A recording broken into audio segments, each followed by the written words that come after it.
Hello everyone, welcome to Students Point.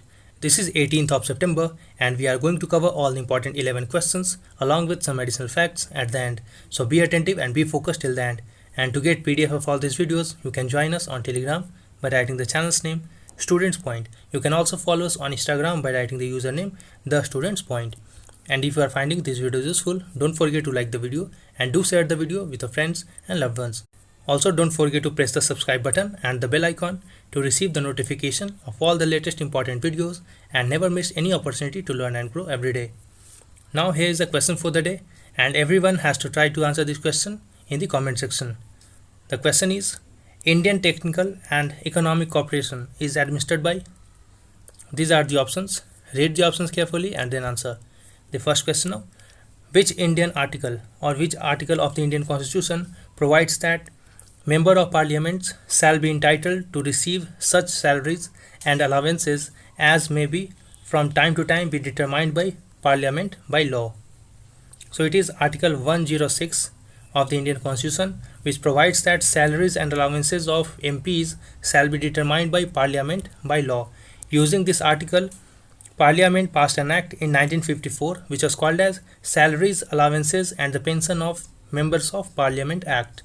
And now this act is going to be amended by this bill called as Salary, Allowances and Pensions of Members of Parliament Amendment Bill 2020. And this bill has already been passed by Lok Sabha unanimously. The purpose of this bill is to reduce salaries of MPs, sumptuary allowance of ministers by 30%. It will also reduce constituency allowance and office expenses allowance of MPs.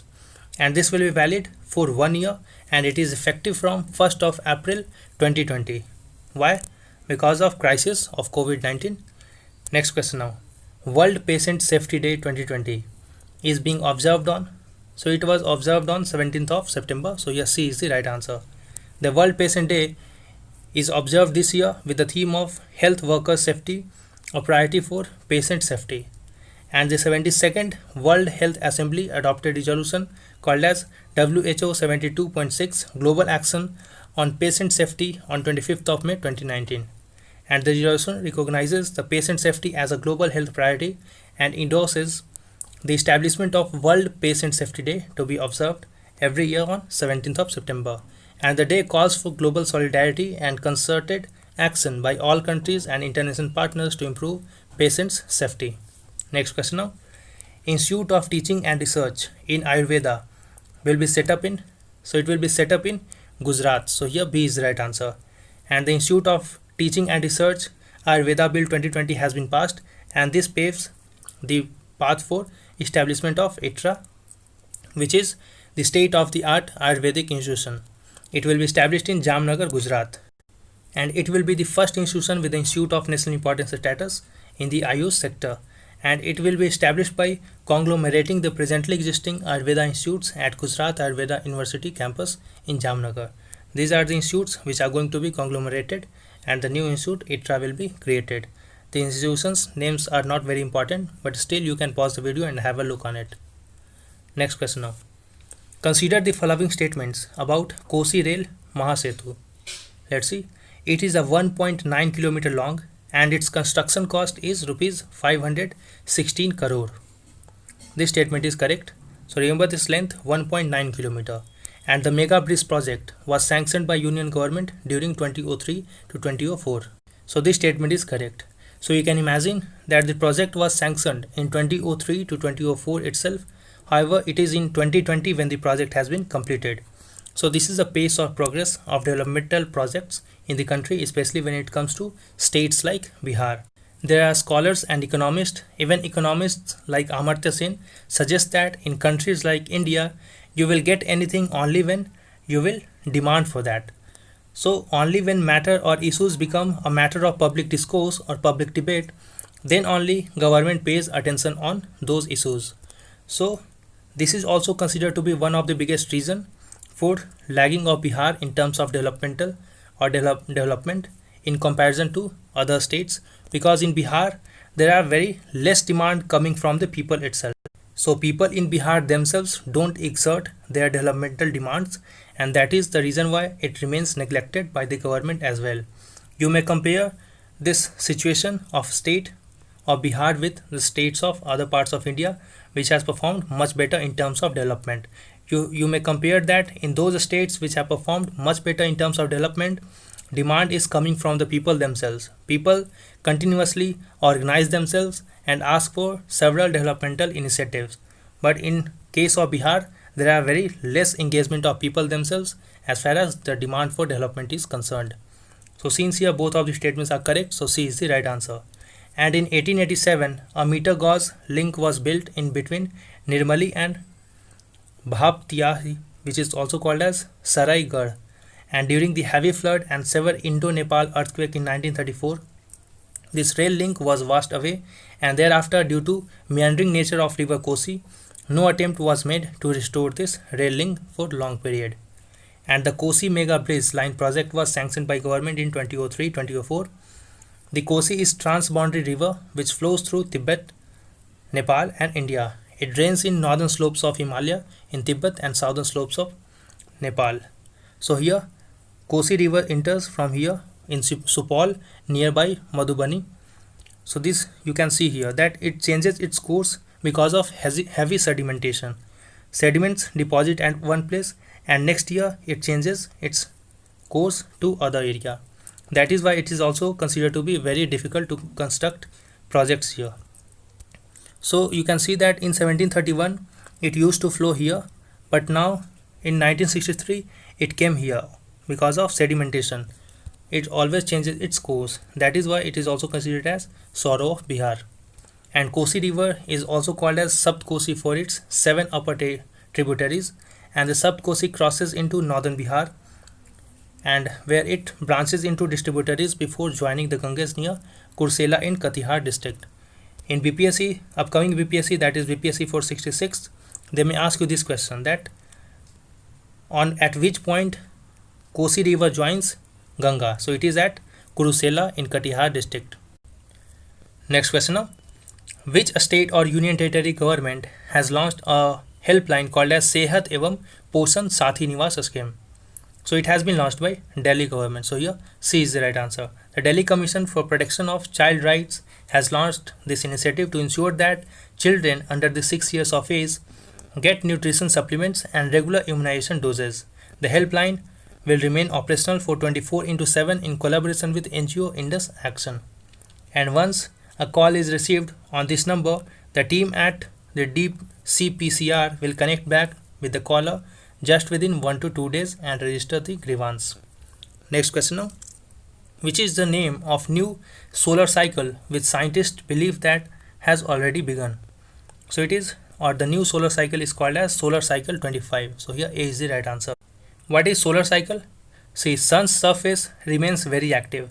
Electrically charged gases on the surface generate areas of powerful magnetic force which are called as magnetic fields. And since gases on the sun's surface are constantly moving, so this magnetic field can also stretch and twisted and tangled, creating motions on the surface, which is referred to as solar activity. And this solar activity varied with the stages of the solar cycle, which lasts on an average period of 11 years. So remember that a solar cycle lasts for an average period of 11 years, and solar cycles have implications for life, technology on Earth, as well as astronauts in space, because with a change in solar cycle, the incoming radiation also changes on the Earth. Next question now. Consider the following statements about global initiative on reducing land degradation. Let's see the options. It aims to strengthen the implementation of existing frameworks to prevent, halt, and reserve land degradation within G20 member states. This statement is correct, and the initiative has been taken at a virtual G20 Environment Ministers meeting hosted by Saudi Arabia. This is also correct. So here both of the statements are correct. C is the right answer. And also another initiative called as Global Coral Reef Research and Development Accelerator Platform has been launched, and this aimed at creating global research and development program to advance research, innovation and capacity building in all facets of coral reef conservation, restoration and adaptation. And G20, it is an informal group of 19 countries and European Union. So it is not a member of 20 countries. If the statement comes that G20 is a informal group of 20 countries, then that statement will be wrong. It is a country, or it is a group of 19 countries and one organization called as European Union, with representatives of IMF and World Bank as well. And G20 is headquartered nowhere because it only acts as a forum, not as an organization. Next question now. Horticulture Department of which state or UT has launched flagship program called as Backyard Horticulture? So it has been launched by the Union Territory of Jammu and Kashmir. So here A is the right answer. And Jammu and Kashmir's Horticulture Department has launched this initiative under CAPEX scheme at Panchayat Jaswan in Mar block of Jammu district. And if you have not liked the video yet, do like the video and do share the video with your friends and loved ones. Next question now. Which country has recently joined Djibouti Code of Conduct Jeddah Amendment as observer? So India has recently joined this Djibouti Code of Conduct as an observer member. What is it?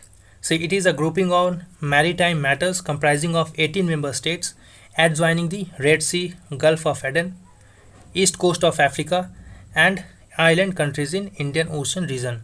And it was established in the year of 2009 in the month of January.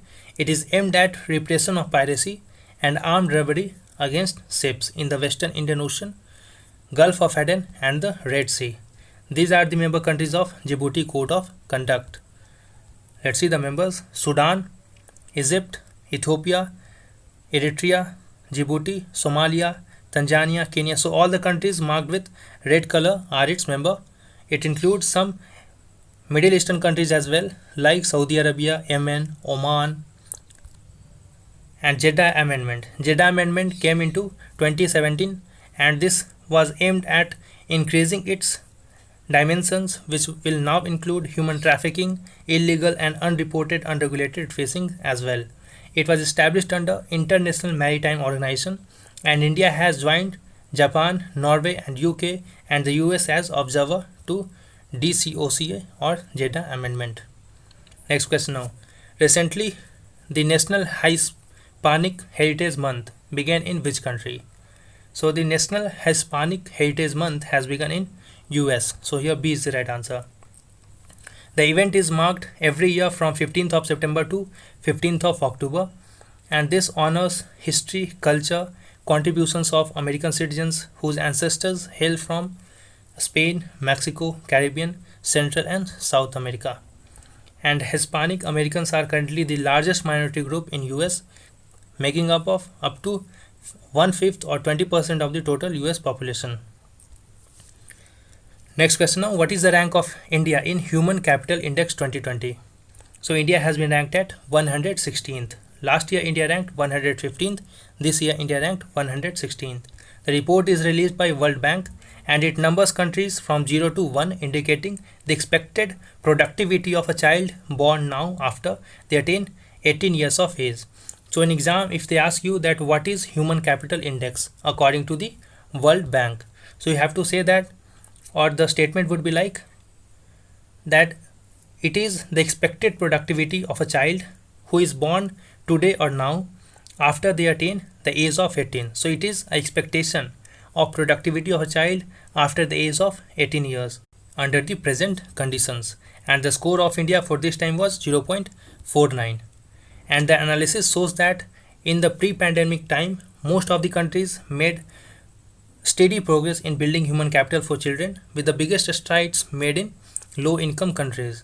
World Bank President Davis Malpass has said that the coronavirus had deepened inequality globally. Now let's see some more points in news.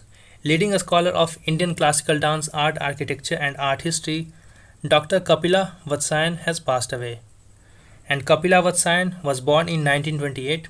She was a former MP and also served as secretary to the government in the Ministry of Education, erstwhile MHRD, where she was responsible for the establishment of a large number of national institutions of higher education. She served as the founding director of Indira Gandhi National Center for the Arts. Next point now. The Russia Direct Investment Fund, which is piloting Russia's Sputnik 5 vaccine, has partnered with Hyderabad-based Dr. Reddy's Laboratories to supply 100 million doses of the vaccine. So I hope you find the video useful. Do like and do share the video, subscribe and press the bell icon.